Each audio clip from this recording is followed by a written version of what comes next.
Beberapa hari terakhir ini ramai perbincangan tentang Jampitsus yang dikuntit oleh personil Densus 88 Kepolisian Republik Indonesia. Memang menjadi aneh ketika sesama pejabat lembaga negara kita, apalagi Jaksa Agung dan Kepolisian adalah sama-sama lembaga penegak hukum. Lantas apa yang terjadi di antara kedua lembaga ini? Benarkah ini ada perselisihan antar pejabat? Benarkah ini adalah justru perselisihan antar lembaga negara? Atau konflik antar lembaga negara? Atau konflik antar oknum pejabat lembaga negara kita yang sama-sama bermain di ranah penegakan hukum? Kita mengetahui dan semua publik tahu bagaimana belakangan ini mencuat tentang kasus dugaan korupsi tambang ilegal di Bangka Belitung yang melibatkan Harvey Muiz dan kawan-kawan, yang selalu disinyalir dan informasi yang berkembang bahkan dari teman-teman di lapangan menyatakan ini ada keterlibatan oknum-oknum yang pangkatnya katanya sampai 4 bintang di pundaknya. Tapi apakah itu benar ataukah itu hanya sebuah sinyalir dugaan atau itu omong kosong belaka? Tidak ada yang tahu sampai sekarang. Yang bisa memastikan itu tidak tahu. Semua tertutup dari publik. Yang menjadi perbincangan publik hanya semata-mata informasi. Nah, pada beberapa hari kemarin, Jaksa Agung Muda pidana khusus dikuntit oleh personil Densus 88 ketika melakukan sebuah acara makan malam di kawasan Jakarta Selatan. Ini adalah sebuah pekerjaan yang memang menjadi aneh dan patut dipertanyakan. Mengapa Densus 88 yang seharusnya selama ini harus memiliki tugas pokok untuk menangkal berbagai macam radikalisme dan terorisme di negara ini justru dipergunakan sebagai personil yang menguntit pejabat lembaga negara lain?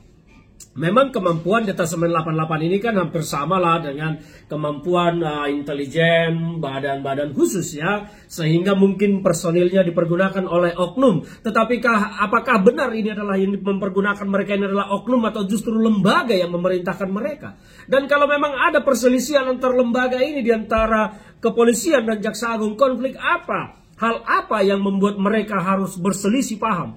Banyak orang mengaitkan peristiwa ini dengan kasus korupsi tambang ilegal yang melibatkan Harvey Muiz dan kawan-kawan.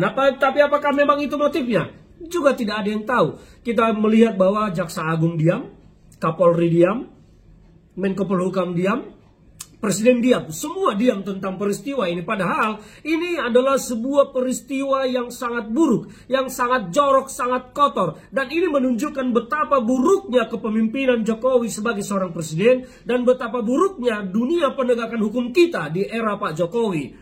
Jokowi selama ini bisa dilihat oleh masyarakat bawah seperti dewa malaikat karena mendapat bansos. Tetapi sesungguhnya lah di bawah pemimpinan Joko Widodo bangsa kita ini rusak kacau balau di semua lini, di semua sektor.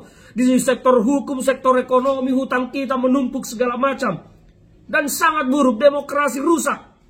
Tetapi rakyat tersihir oleh bantuan sosial karena rakyat kita dipertahankan kemiskinannya oleh Jokowi supaya mudah disuap. Dan di kemiskinan itu Jokowi bisa menari-nari menggunakan uang negara. Kembali ke persoalan konflik antara kepolisian dengan Kejaksaan Agung. Saya menggunakan kata konflik yang mungkin juga belum tentu ada konflik. Tetapi bisa saja ini hanya sebuah drama, kita juga tidak tahu. Seperti disinyalir orang di lapangan bahwa wah ini permainan Jampitsus nih supaya namanya mentereng naik supaya dipilih menjadi Jaksa Agung. Kata orang di lapangan, kata saya tidak tahu.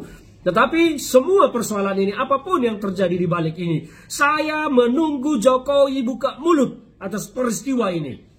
Saya menunggu Jokowi bersuara atas peristiwa ini. Senegara ini sudah genting seperti ini, Jokowi masih asik bagi-bagi bansos di Jogja. Ini presiden macam apa?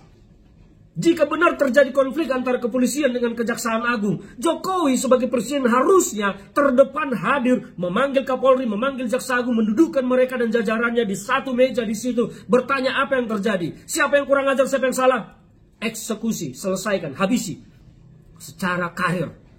Tapi Jokowi malah asik bagi-bagi sembako di Jogja, tidak melihat apa yang terjadi di negara kita. Inilah rakyat disihir oleh Jokowi dengan bansos, sementara dunia penegakan hukum kita, dunia ekonomi kita rusak kacau balau. Kembali ke persoalan inti utama.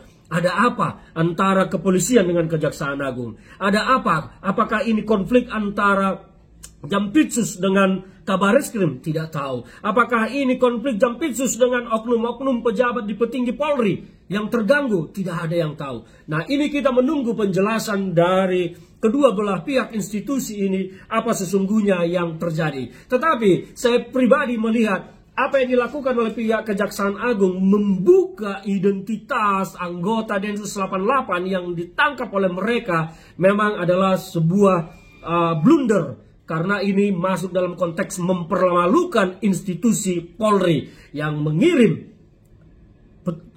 anggotanya untuk melakukan sesuatu.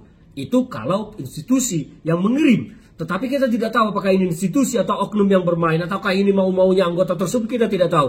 Tetapi Polri terkesan dipermalukan oleh Kejaksaan Agung. Inilah yang saya lihat. Dan seharusnya Kejaksaan Agung bisa menahan diri tanpa memblow up identitas pelaku dan melakukan komunikasi tingkat tinggi antara mungkin Jampitsus dengan Kabareskrim atau dengan Wakapolri atau Jaksa Agung dengan Kapolri. Seharusnya itu yang dilakukan supaya tidak ada yang merasa dipermalukan dan tidak ada yang merasa diperlakukan tidak elok. Saran saya, Pak Jokowi, segeralah buka mulut, panggil Kapolri, panggil Kejaksaan Agung, dudukkan mereka dengan jajarannya apa yang terjadi. Itu kalau Anda masih seorang pemimpin. Tapi kalau Anda memang sudah merasa jadi hanya sekelas RT hanya untuk bagi-bagi sembako di akhir masa jabatan ini, ya sudah Bapak tinggal saja di kampung Bapak sendiri. Tidak usah lagi memimpin negara ini.